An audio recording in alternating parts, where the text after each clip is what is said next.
When Prateek Kuhad moved from India to New York to study economics at NYU, there would have been almost no predicting that he would soon become one of the most popular singer-songwriters back in India.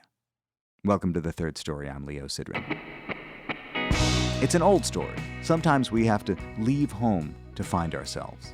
Prateek grew up in Jaipur listening to Indian pop and Bollywood music, along with a handful of international records that his mother had in the house by artists like Harry Belafonte and Cliff Richards.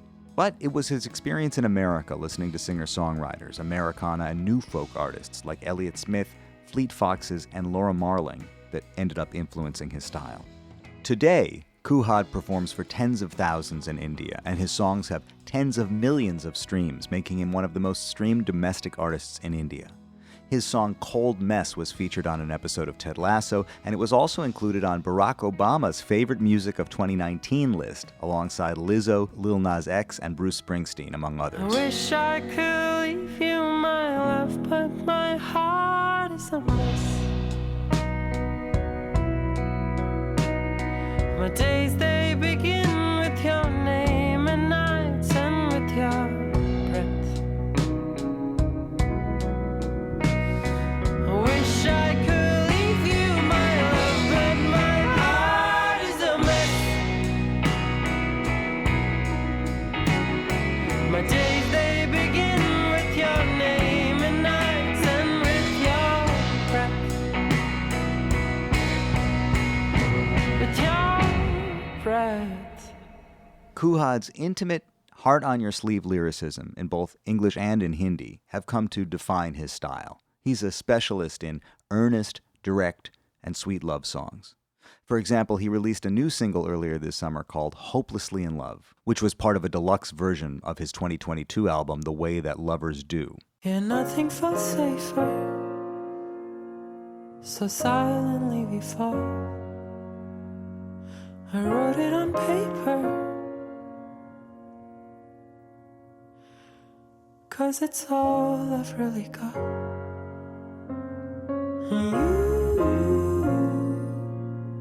You have me hopelessly in love.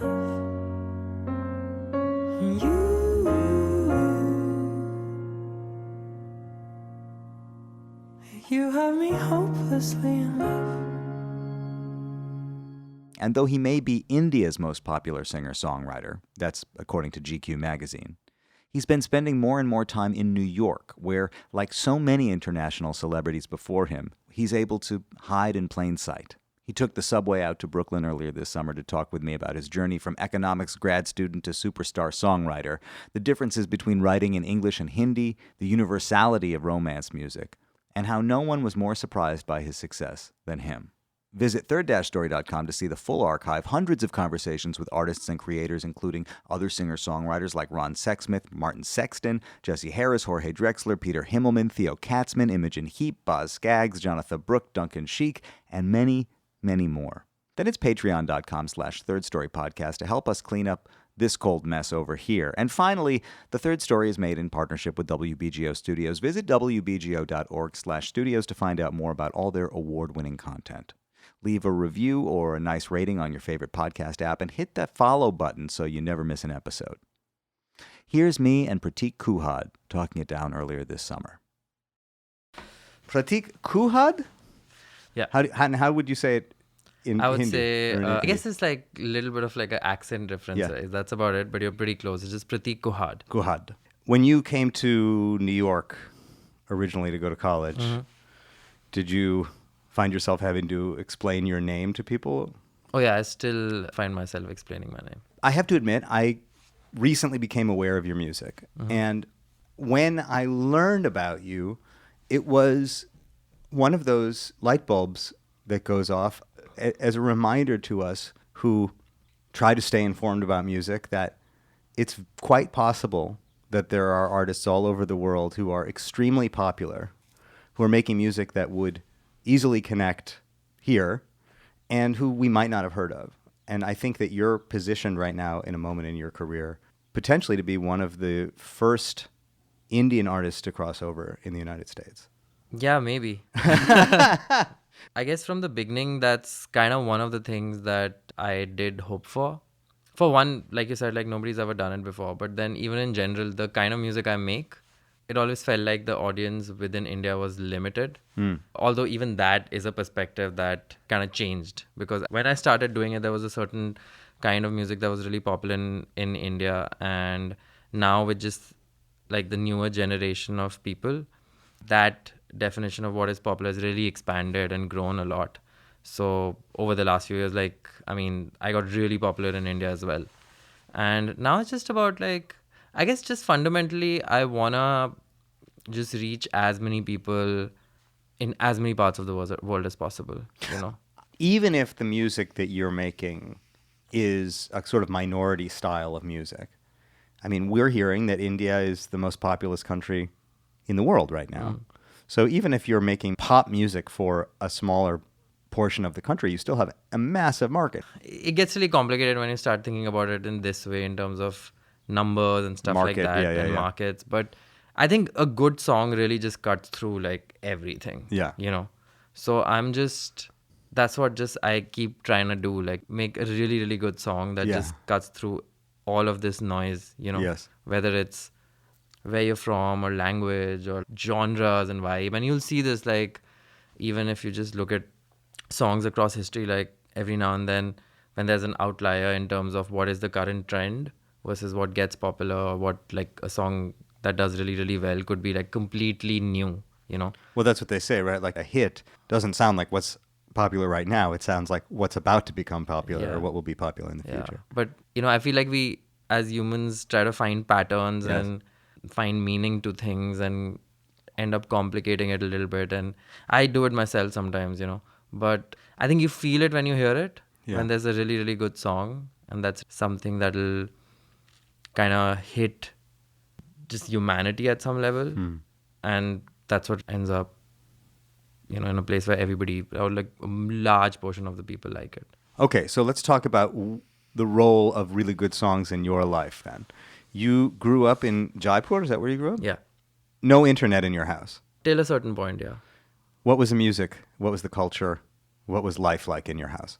Most of the music came from TV and films in India. And even now, I think like music that comes from film, like basically, which is Bollywood, is some of the most popular music out there. And it's really connected for India to kind of consume them both together, you know. Film and music. Yeah. So every time there was a massive film that came out, usually that soundtrack would do really, really well. And sometimes the other way around, like sometimes if a soundtrack did really, really well, that film would do really, really well. So that's how just like all the biggest pop music of that time, when I was pretty young, was like that. I guess I was lucky, like my parents listened to a lot of, especially my mom listened to a lot of English music as well. There was a few artists like Harry Belafonte. Shake, shake, shake, Sinora, shake your body line.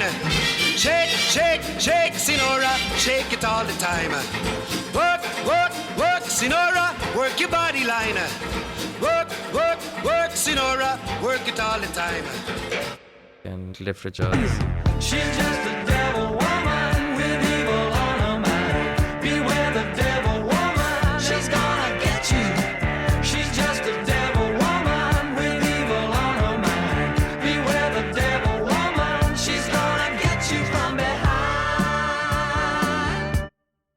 Those are two in particular that I remember. I mean, I'm sure there was more, but I remember just learning a lot of songs from both those artists when I was like 5-6 years old. And then as I grew older, there was a lot of like music that my sister introduced me to, who was older than me. Classic rock and bands like Nirvana, which led me to listening to a lot more like metal, even like Led Zeppelin and classic metal, Black Sabbath. And then by the time I was in my teens, internet had kind of come around. Yeah. And suddenly we had access to MP3s and stuff like that. There was still no streaming, but there was a lot more music all of a sudden, like both English and Hindi and like local and international and all kinds of stuff. And what kind of kid were you? What kind of person were you? What were you into? I don't really remember very clearly, to be honest. I hear that like when I was really young, I was a pretty hyper kid, like just a lot of energy. And other than that, just pretty regular kid, man. You know, just went to school and hung out with my friends and, you know, try to do well in school and like not fail, I guess, you know, in my classes. What did your parents do? My father is a lawyer, and my mom, she like was definitely mostly a stay-at-home mom in the beginning, but she also simultaneously did a bunch of stuff. Like she used to work with a lot of like women's health stuff. Like there were some institutions helping women, like rehabilitating women.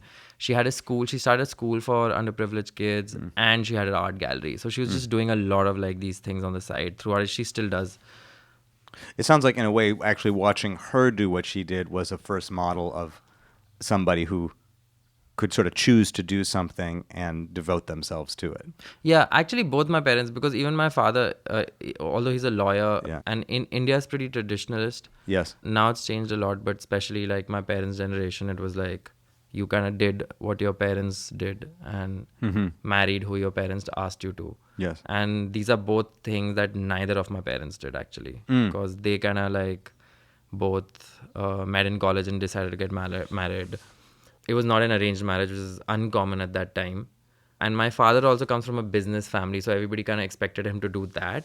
And being a lawyer in India at that time in like the 70s was kind of absurd.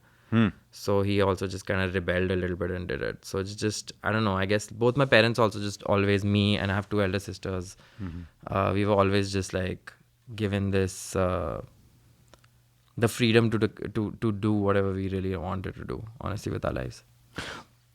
But still, you started out on a path that was a little more traditional. You came, for example, to study in New York, as I understand, to study economics or something like that. Yeah, I did math and economics in college because I don't know, I liked music, but I just never thought. Did you sing? Did you sing at home? Did you sing? Yeah, I used to sing a lot. Like I've been singing since I was a kid. Yeah. I used to just sing really. Yeah.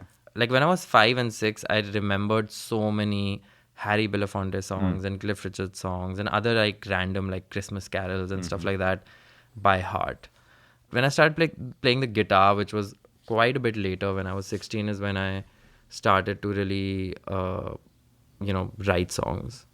And that's when I think the songwriting is what really got me. Like when I started writing songs, that felt like a really special experience for me.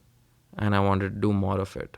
So what were those songs like? Because there's so much that's made in your narrative about what you discovered when you came to New York, the music and the artists that you discovered when you came to New York. But if you were writing songs at 16, 17, what were the songs like before you got to New York and had that experience? There weren't that many. I did write a couple of songs in high school, but that was just like the beginning. Yeah. I did write the majority of my songs, which kind of, when it started like kind of happening pretty frequently, was in college. But even in school, like I remember like, I think one of the first few songs I wrote was about a breakup. Actually, like I got dumped by a girl. So I got really like upset about that. And that was one of the first things I wrote with like words. Before that, I'd done a bunch of like instrumental stuff, just kind of like with guitars and other stuff, like Melody, producing at home. So you get to New York, you're studying economics and math, and what happens? Who plays you what? Who takes you where? What do you experience that changes things for you? One pivotal thing that happened was that I was friends with a musician, and he kind of one day gave me this the entire discography of Elliott Smith, which is not so large actually, because Elliott was not with us for so long. It was not. It's not that large, but I had just never heard Elliott Smith before. Yeah. I don't know. I think he was playing me one of his songs, or he was playing an Elliott song, and I was like, "Man, that's amazing." Yeah. And I was like, "Oh, you've never heard Elliott Smith?" I was like, "No." So then he gave me the entire discography, and I got really into it. I pretty much heard, like, I think throughout one semester I was only listening to Elliott Smith. Yeah. So that really got me into that, like, just writing a lot. After that I started writing a lot more, I feel like. I had tender feelings that you made hard, but it's your heart, not mine, that's scarred. So when I go home, I'll be happy to go. You're just somebody that I used to know. What was it about the sound of Elliott Smith and the mood of Elliott Smith that got you? I don't know. It's hard to say. It just really... I thought the songwriting was just beautiful. Like the words, and I was really fascinated by a lot of his like harmonic structures, like just chord structures, and very unique like chord progressions, which are not the kind of chord progressions that make songs that are popular. Yeah. You know, and yet he had a couple of like pretty big hits at the time. Yeah. So I found that pretty interesting. The sound of those records too, that dry, especially for the time that he was making them, dry and doubled, was like a very iconic sound, you know? There's a lot of things, a lot of stuff. And actually, like, he's known for all his acoustic, really bare songs. But, you know, like, the song like King's Crossing, for example, is like really big, you know, with all these different sounds. He was also like, he just played everything himself. I think it was like either or, where he literally is the entire band. Yes. Like, he played the bass and the drums and the guitars and the vocals and the harmonies, pretty much produced the whole damn thing. All you can do now is watch the shells. The game looks easy, that's why it sells. Frustrated fireworks inside your head are gonna stand and deliver dark instead. The method acting that pays my bills keeps a fat man feeding in Beverly Hills. I got a heavy metal mouth, it hurls obscenity, and I get my check from the trash treasury because I took my own insides out. So I don't know, just like the more that I got into the story, it just got really into it. And then that kind of like segued into more folk music, because before that I was never into folk. I mean, I'd heard Bob Dylan and stuff a little bit, but I got really into, you know, there was also a kind of like folk revival happening in the UK at the time with Mumford and Sons and like Laura Marling. There was another artist called The Tallest Man on Earth. Yes. A lot of my guitar picking style came from just doing a lot of his songs, because he did a lot of like this picking style is called like Travis picking, and it's pretty common, like everybody in folk does it. Yes. But started doing a lot of that. So I don't know, I just gravitated towards this world of music at the time. Well, I walk upon the river like it's easier than land. Evil's in my pocket and your will is in my hand. Oh, your will is in my hand.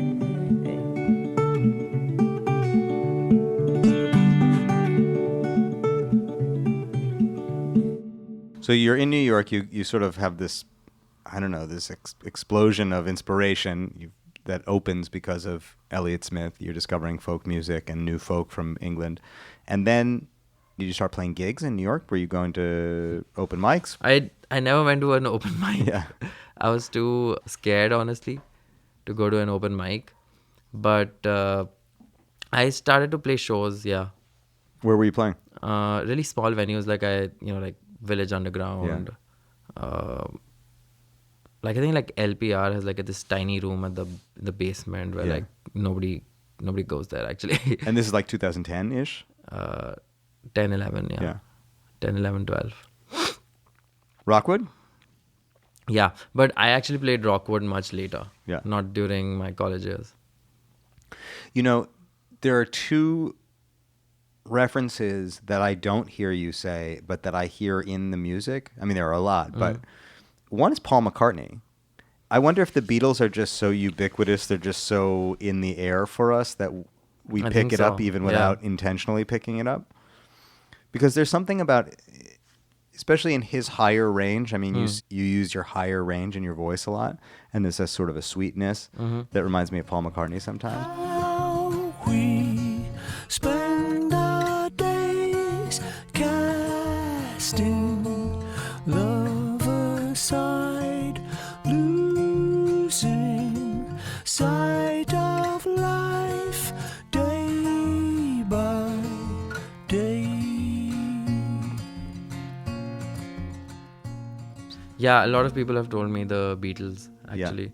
And I love the Beatles, but no, I never like got into the Beatles like, I was listening to the entire discographies like months at a time.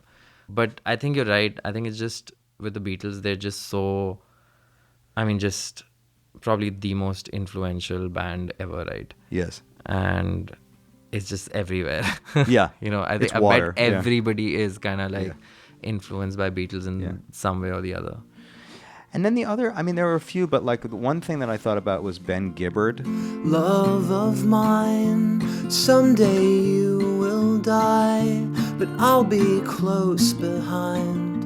They'll follow you into the dark, no blinding light or tunnels to gates of white, just our hands clasped so tight, waiting for the hint of a spark. And if heaven and hell decide that they both are satisfied, and illuminate the nose on their vacancy signs, if there's no one beside you when your soul embarks, then I'll follow you into the dark.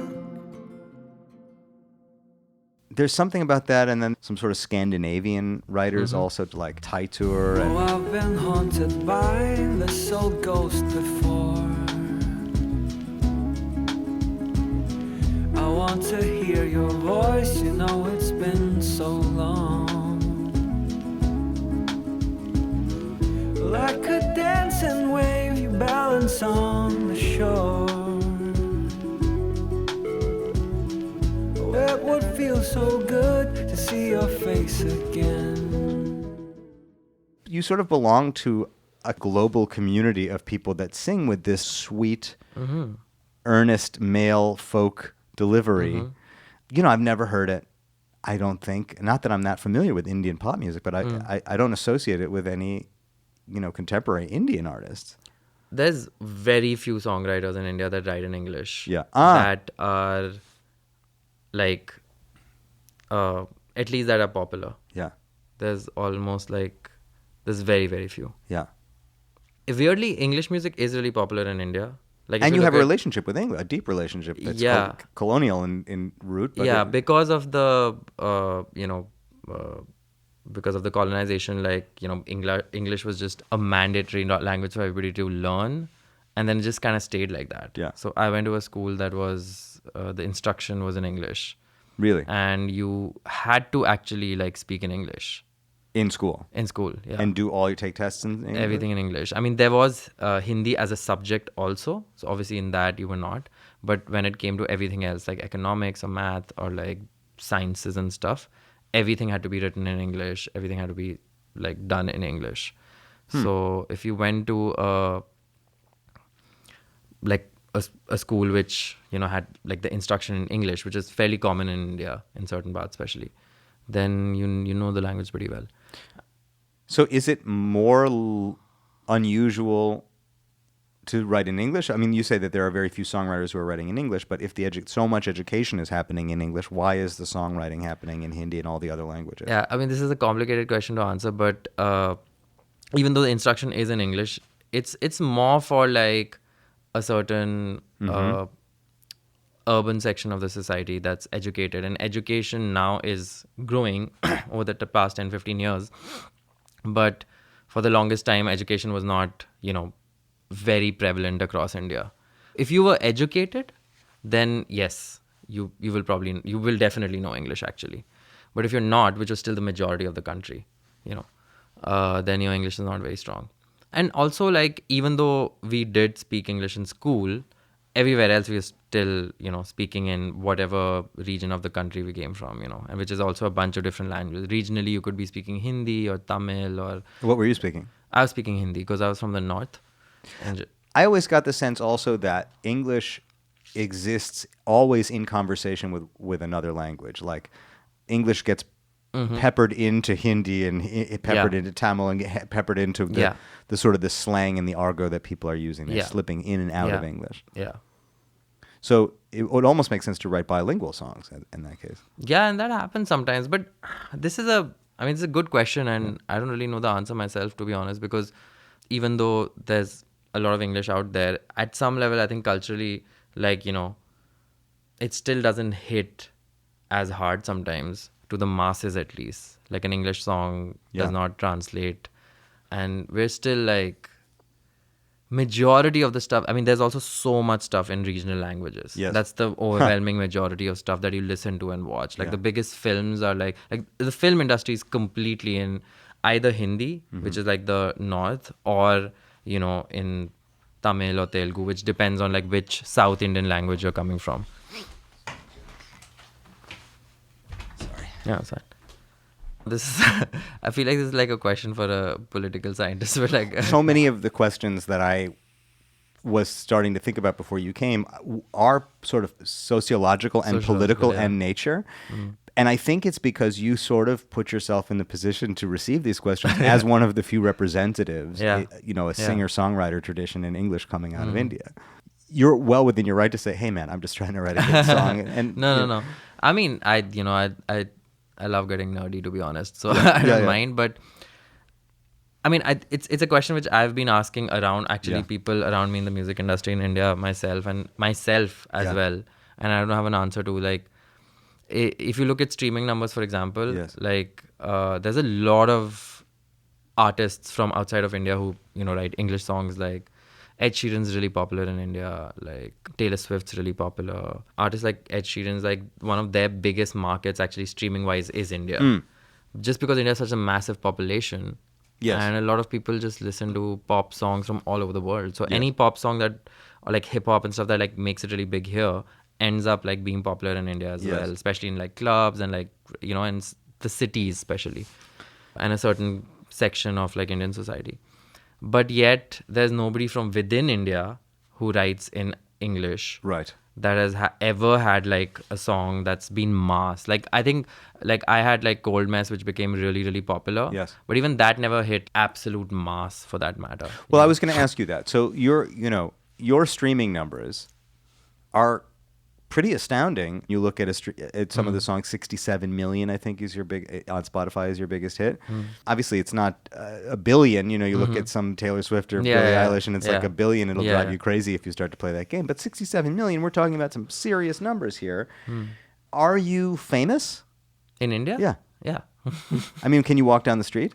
Yeah, I can walk down the street, but like I'm definitely, it's hard to explain the Indian music market because it's pretty divided in the sense there's a whole, like you said, because it's such a massive country, there's a small percentage of people who are, mostly from the cities. They're educated, they've gone to schools with, where the instruction was in English, so they've grown up listening to a lot of English music and Hindi music both, so they kind of like both styles and both kinds, and language is like actually not that much of a differentiating factor. So they're really clued into the Indian pop culture but also like global pop culture. And that section of society, even though small in percentages, is really large and ends up kind of being concentrated, like they'll kind of go to the same bars, the same restaurants. So it's kind of like a bubble within India. And within that bubble, like I'm pretty well known. So, if I go to a regular restaurant in New Delhi or something, the chances are high somebody will recognize me there. And so it's not like, I'm not like, I mean, like Bollywood actors and stuff are really, really famous, for example. Like they cannot walk down the street because they will get mobbed. So that doesn't happen to me. But I definitely get recognized all the time. I get recognized in like New York as well, just because there's so many Indians here. So like a lot of times I'll be walking down the street and somebody will stop me and ask me for a photo.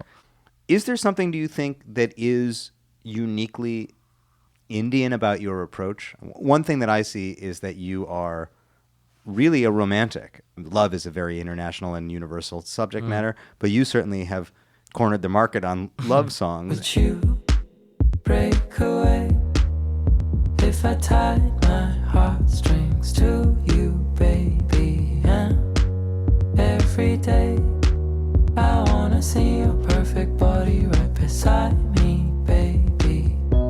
I want you to know that I did try to open your heart and break in inside. I want you to know that I believe I'd heal all your wounds and take all your tears, 'cause baby, you're all I need. It makes me wonder if like India is a particularly romantic place, if there's a kind of a fixation or a preoccupation with romance. I think everybody's romantic. Like I don't know a place in the world that's not romantic or a little bit obsessed with romantic. Like all of pop culture is full of romance actually. Yes. That being said, yes, India definitely likes romance. But do you think there is beyond that then? Is there something that you would identify as like belonging to your Indian identity or that part of yourself that you bring to it? I don't know, man. I don't really think about it that much. Like, obviously, I'm very, very Indian in a lot of my a lot of ways because I am Indian. Like Yeah. I grew Yeah. up in India and spent the first 18 years of my life there, and then I was in New York for a bit. Yeah. But then since then I've been in India again. So I'm you know, which brings a lot of like certain cultural quirks to your personality and stuff like that. But I'm not really aware of them beyond a point, you know. I mean, other than the fact that I look clearly Indian, and I guess, you know, my accent is Indian, and But not when you sing. yeah. It's like the Beatles. They're British, Yeah. but their accent is like completely American. I think it's to do with like what you listen to, you know. You just kind of instinctive. And I don't even know. I don't really control it. But because I just heard so much music in like, you know, mostly like American accents, it just kind of became like that.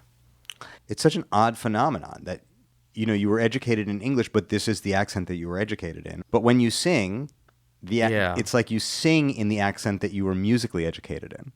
I don't think it's a very unique phenomena. I think people don't realize that like the American accent till a very long time pretty much pervaded pop culture.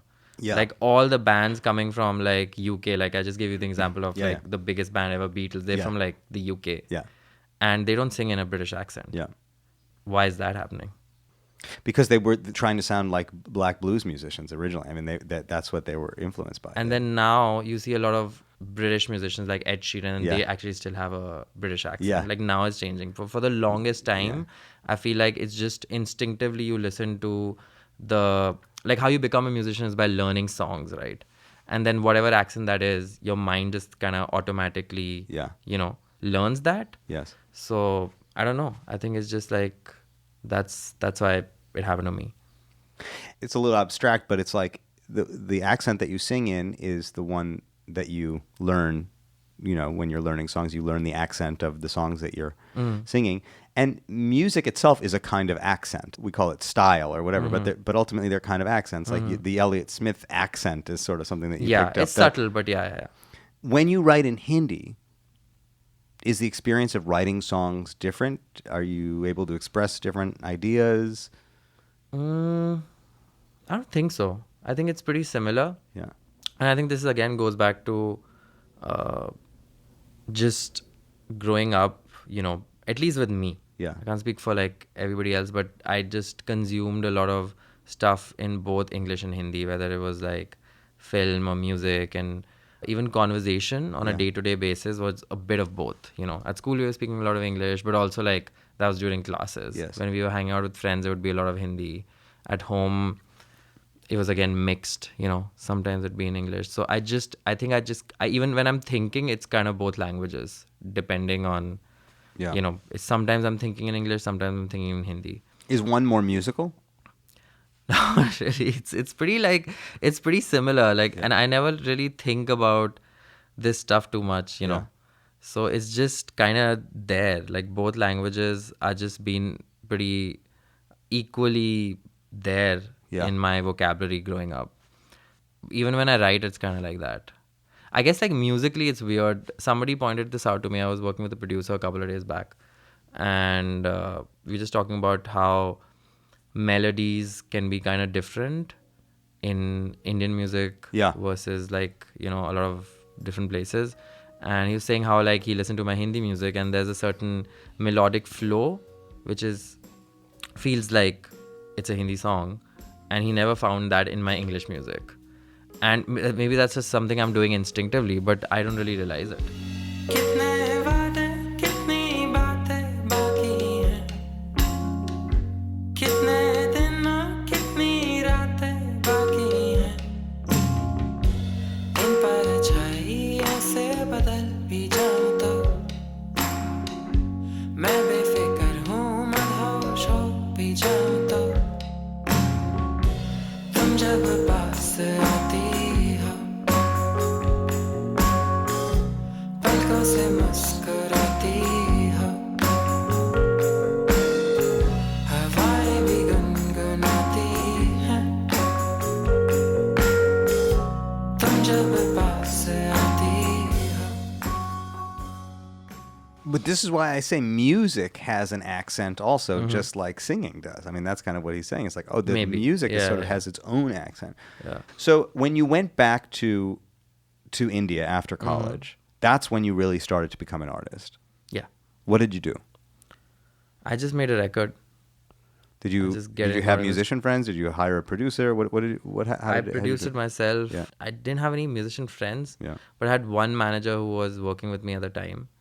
And just randomly through people, I mean, there was one bass player I played with at the time, and he was on my first record, and I just messaged him on Facebook because I knew about him from the Delhi gig circuit. Yeah.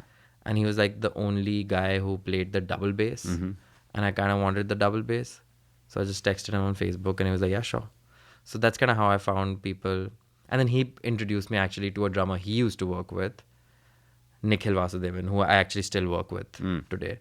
And yeah, I just got in the studio and like made the first record that I made, and you know. And what was the experience? Do you remember it being pleasant? Was it stressful? No, it was really nice. Yeah, it was really fun. It It went was not the- stressful. It went sort of as you had hoped it would go.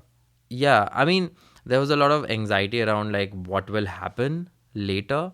But when I moved back, I was like, okay, I'm just gonna give this a year and see how it goes. So, and then I just had to like, you know, do all the things that one needs to do to put a record out. And were your parents supportive? Yeah, yeah. So you did all the things, which included putting a record out independently in India. What did that mean? Make the record and then just put it out on streaming independently. Then started to try and get some PR and stuff, you know. So you just literally, like, me and my manager would like hit up all the newspaper outlets and like media outlets and stuff, and just cold email people, cold email reviewers. You would try to get playlisting back then, especially on Spotify. Like, playlisting really did and all the playlisting was not official Spotify playlists. They were like these users, Yeah. random people who had playlists Yeah. that had a lot of followers. Yeah. So I would just message them on Spotify directly, and you could pitch their songs to them. So I would just message like hundreds and hundreds of like people, just like, hey, check my song out. And then through that, I remember one time like Oh Love got put into like a user playlist which had like millions of followers. That kind of helped. So like just small, whatever, just online, go find out like how do you pitch, who do you send your music to, shows. Then we started doing shows alongside as well, trying to get shows, trying to get festival slots. Just everything by the book, man, you know, like whatever you can really do to get your music out there. Do you think that your personality in some ways was helpful, that you had an outgoing personality, you were willing to sort of put yourself out there and say, like, check me out? I did not have an outgoing personality. You at did all. not? No. I was really, really socially anxious. Really? Yeah. Are you still? So I was super awkward with most people. Now, not really. I mean, I'm still like socially anxious a little bit, but I guess like nobody can tell. But when I was younger, then it was pretty obvious. And I found it hard to like be really extroverted, and like I could never sell myself, for example. So I could send messages and stuff because that was like not me actually having an interaction. But like actually in like social situations, work situations or something, you know, it was my manager doing all the talking. Like I can still not like sell myself. I mean, my manager did whatever he had to do. I mean, I messaged people to just be like, here's a song, check it out, you know. There was never like anything else. It was just more about like, let me just do everything that I have to do that I'm okay with doing, you know. And how did that record do? But that record did really well, actually. I mean, in its small context of like the indie universe in India, it did pretty well. I started getting a lot of festivals, a lot of shows. So that first record actually gave me the kind of confidence to be like, okay, you know, clearly I suddenly had like fans, like very few, but like I would play a show to like, you know, for like 100 people, and I would get like sold out, and everybody would know my songs there. And you had said to yourself, I'm going to give it a year. So at the end of that year, or the end of that sort of album cycle, it was clear enough that you should make another record and that you should you could do this. Yeah. And when did you sign with Elektra? 2020. I did 2 records with them. One is called Shehron Ke Raaz, which is a Hindi EP. And then after that, this last record, which was released last year, called The Way That Lovers Do. And there's a deluxe version coming out now. Coming out like next week, actually, yeah. So The Way That Lovers Do, this record was made outside of Seattle. Yeah. And you had sort of intended to bring your band over as well, but they weren't able to come. They had some visa problems or something. Yeah, because of the pandemic. Yeah. So when did you record it? 2021? Yeah. You came over, you wanted to work with the producer who had worked on the Lumineers. You're working in the country outside of Seattle. Yeah. For all this English stuff, I end up coming here and doing it. Yeah. Just because there's so many more producers. Yeah. Where did you make Cold Mess? In New York, in Greenpoint, actually. Yeah, at a studio in Greenpoint. Which studio? I don't remember the name, actually. That was a long time ago, like 2017 or something, I think. But that record, I mean, among other things, like that track, Cold Mess, it was a huge hit. Yeah, that did really well. Yeah. Obama put it on his end of the Yeah. year playlist. Yeah, yeah. The video got a ton of, I Yeah. mean, that was a big one. Yeah, that was a big one. Like by 2019, I think we put it out in 2018, and then it kind of like broke in 2019. Yeah. I mean, the only bummer about coming to Seattle was that I couldn't have my band with me there. And that was just unfortunate because it was like we were going to get our visas renewed and I got mine done. And then I think like my band just like waited a week to like figure stuff out. And in that week, there was like massive shutdown in India because there was a big like a new wave in like March and April. And that just like derailed everything. And then like the embassy is like still kind of shut. Like it's still like an year to get an appointment to get a US visa in India right now. So what was the experience of making the record like then? So you came over, you worked with musicians in Washington. You know, one of the things that I read was that there was something oddly liberating about being kind of sent over here alone and that it broke a lot of your habits. Yeah, it was just different. I mean, you know, I just had to like, it was just me and Ryan basically, you know, making all the creative calls versus usually I feel like my drummer Nick Hill is there a lot, especially on the rhythmic side of stuff. Like, you know, he has a lot of inputs and there's just more people in the room usually, you know. Were the songs written in pandemic, before pandemic? Did the pandemic... Bit of both. How did the pandemic change or shape your songwriting? I have no idea. I don't think it like... I think my brain was pretty shut down during the pandemic because it was just for the first year I was just kind of stressed because of everything. And I just wasn't writing that much actually. I did write a little, but like I usually write a lot more compared to what I did during the pandemic. So, but yeah, there was a few songs I wrote, like CO2 is from the pandemic. Yeah, nothing says I love you like your eyes fill my lips with carbon dioxide. I just wanna feel like I deserve you, 'cause you deserve me. Maybe it's the way that you can see what I miss and what I can never be. I just wanna feel like I deserve you, 'cause you deserve me.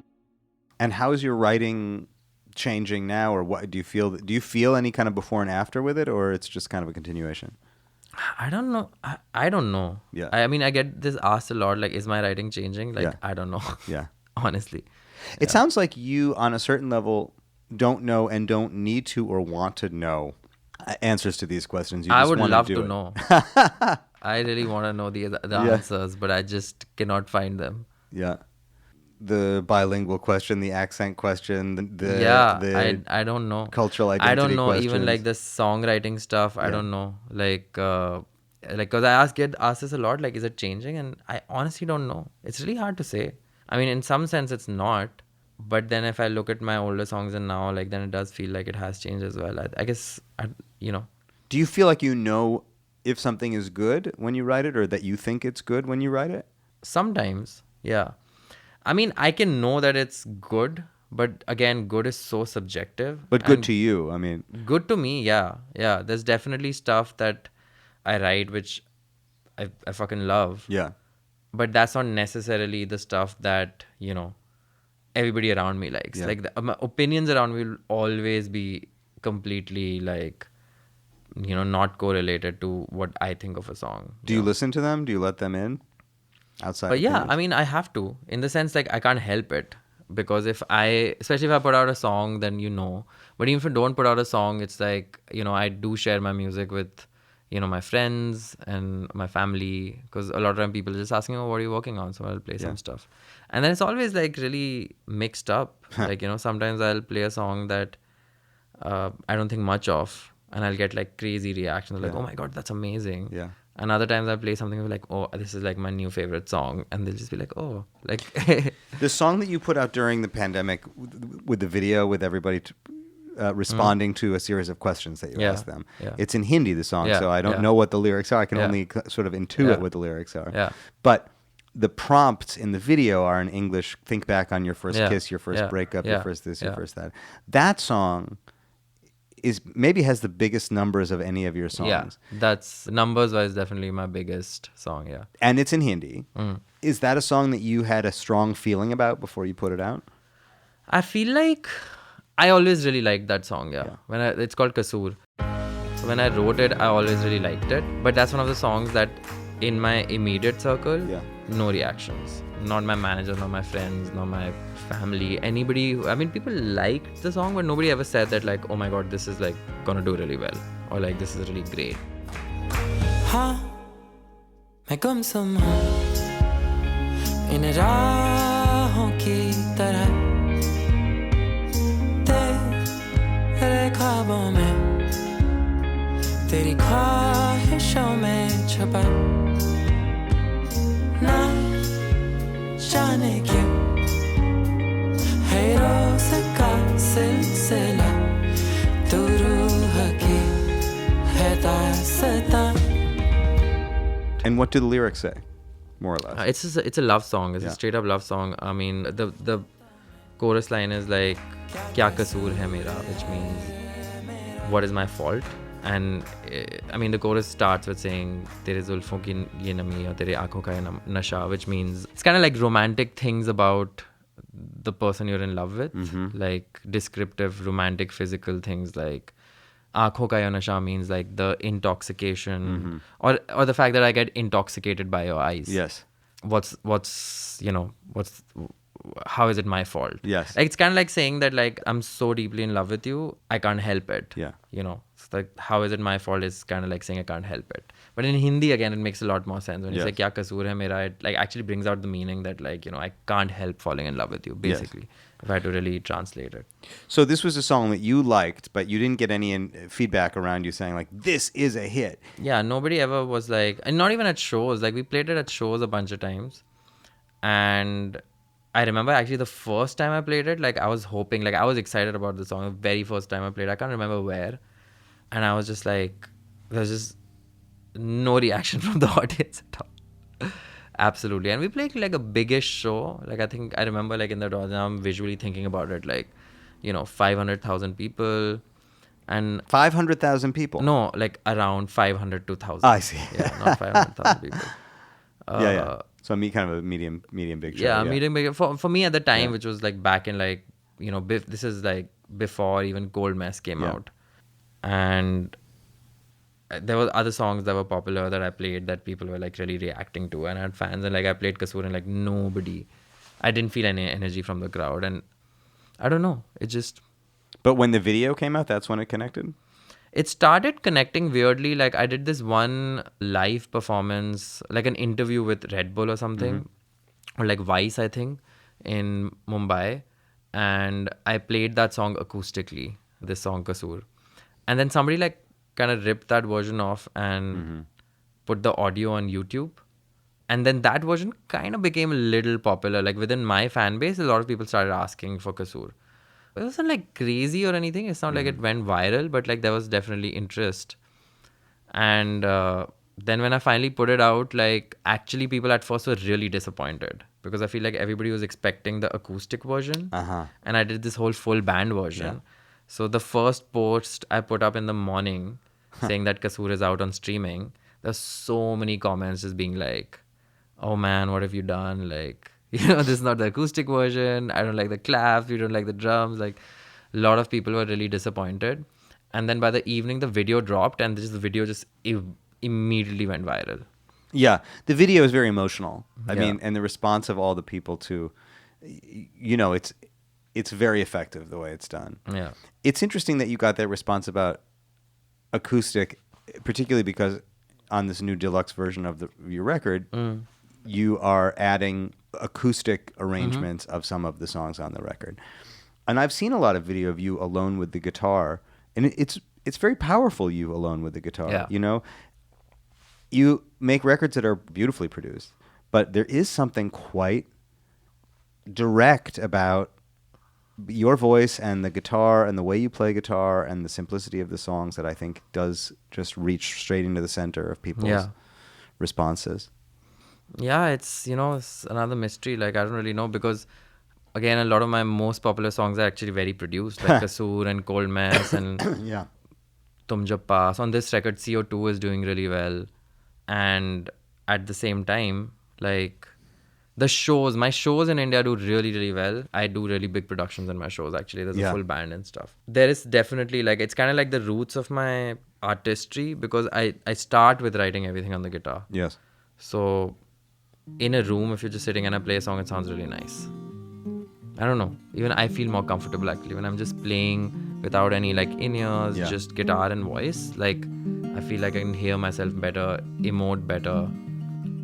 तेरे हवाले है ये जिंदगी मेरी तेरे उजाले से सब राहें हैं यहाँ अपने नसीब का मैं बादशाह नहीं तू मेरी शाम है तू ही मेरी सुबह. So what are you working on now? Just writing. Just trying to, like, write as much as I can. Honestly, I feel like over the pandemic, I lost a little bit of my, like, writing muscle, which means that just, when you're just, like, in a flow of writing regularly, it just comes really quickly then. Like, you suddenly just, you start writing a lot more. It's like you get into that momentum. And I took a bit of a break during the pandemic. And it was like a weird time and a lot happened with me and stuff. So it was an interesting time in general. And then when I got back to it, I found myself, just not writing the same way I did, with that same level of frequency. So I've been trying to, like, build that muscle back over the last year or something. I think you do have an answer to the question, has your writing changed then? Because there it is. I mean, your relationship with writing has changed. Maybe the product won't be discernibly different. Maybe it will. But, I mean, you've just said it. And I've heard this a lot from a lot of songwriters also, that some writers say that by losing regular performance, they lost contact with their audience, and when you lose the feedback from the audience, you almost forget who you're writing for, or forget what that is. That's what some people have suffered from. Maybe, yeah. It's easy to start to gather even a sort of self-expectation. Well, I've really got to beat or meet the work that I did before. Yeah. I feel like I've already gone through that curve. I think it happened, like, through the pandemic and through, like, 21 and 22 where I was just, like, I had this kind of pressure. Yeah. And then eventually I'm still working on it, but I'm trying to, like, let go of that. Yeah. Because it's just, I don't know. I mean, it's just, I just feel like the older I get, the results are not really in your control beyond a point. All you can really do is, like, attach yourself to the process. And that's, like, the most sustainable way of living, like, a life that is, something you can be, like, grateful for and, like, a life that you'll actually enjoy living. Yes. Otherwise, you can get really in your head and then it's not fun, Like, if you're not writing for fun, then what's the point of anything? Because literally, like, we become artists to really, like, write a song and get a kick out of it and, like, make music that we feel really proud about. And I think if you attach yourself too much to the success or the result of a song, and it's hard not to, actually. Let me just say that. It's not like it's easy to just not attach yourself. You just end up without even knowing, and I've been there. And it's not fun. Like, it's not, then it just kind of kills the fun out of the whole process of, like, being a musician. Yes. And is that the goal, is to have fun? I think the goal is to just, like, I mean, I think it sounds very trivial when you say just have fun. No, I know when I say it, it sounds that it's reductive, but I think maybe the goal is in part to find a way to have fun. I think it's a bit more the goal is a bit more complicated. Yeah. But I think, like, the having fun part is an aspect of, sustainability. Yes. Like, just being able to keep going forward and be happy about yourself and be content with yourself and what you're doing. But I think the goal is a lot more, like, I mean, for me, it's like, just really finding, like, understanding people better. Yes. Like, for me, like, that's one thing that I'm really fascinated about in general is just, like, how people and emotions and human beings operate and what are our motivations and what we do. Like, it's almost like I'm pretty fascinated by like psychology and like motivation and stuff. Art and culture is really deeply tied to that. Like how we are reacting to things, what do we like, what do we don't like, is such a big indicator of the kind of, you know, the unified thought process of a country or the world even, you know. So I think songwriting, that's something links to it, because that's why certain songs I think get popular, because they touch you somewhere, you know. Yeah, I found myself thinking about that and listening to your music, and I also think about it with my own music and other music, and just in general. It happened to me during COVID, where I thought, what are we supposed to write about right now? I mean, like, the world is shut down. There's a global pandemic, and that was just the most immediate and obvious example of something that is evident if we choose to tune into it at any moment, which is that the world is a terrible place. There's all kinds of pain. There's suffering. The planet is suffering itself. There's, in your own country, there's enormous poverty. There's incredible economic division, and we're going to sit here and write a love song, you know. And yet, at the same time, like, the human spirit is constantly drawn to that emotional reality. Yeah, and we can't all just sit around writing songs about global warming. And at the same time, you know, the responsibility of the popular songwriter is a real thing, I think, in terms of what people need and how to reach them. I don't agree with that, actually. I think like artists should write what like they want to write. Because ultimately, like, it's a really slippery slope where it's just, human beings are too complicated to figure out what they're going to need, actually. We all have our own part to play, and we'll all play our different parts. And like, you know, someday if I'm really feeling deeply about global warming, I know that like a song is just going to come out, you know. And that's the same thing with like everything. And for whatever reason, that my life is a certain way, that I feel strongly about certain things, and it keeps changing, actually. Yes. So what I write today will be very different from what I write 5 years from now. Yes. And what people need also, like, it's just, it's not that simple that just because there's a pandemic, people want to hear about the pandemic. You know, they might not. They might actually want to hear about anything other than the pandemic. Well, absolutely. And so you can't predict that or know that. Yes. So it's just, I think it's like a fool's errand to try and do that. I don't disagree. It was more of a question I think I started to have, especially at the beginning. Like, does the world need my song right now? You know, I mean, I might need to write it, but does the world need to hear it?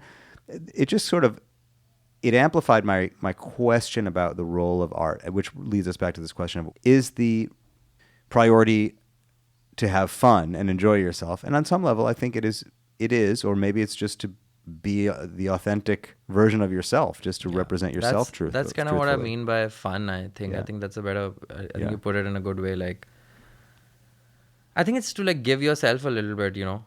And but if you try to do that, then it defeats the whole purpose. Yes. I think just being vulnerable and being kind of honest with your writing, you end up just giving away a little bit of yourself and contributing in some way. And that, I mean, I never started doing this and writing, you know, with the purpose that like I want to like change the world or like have, you know, make people feel something. Yeah. I wrote stuff that I felt really strongly about. Yes.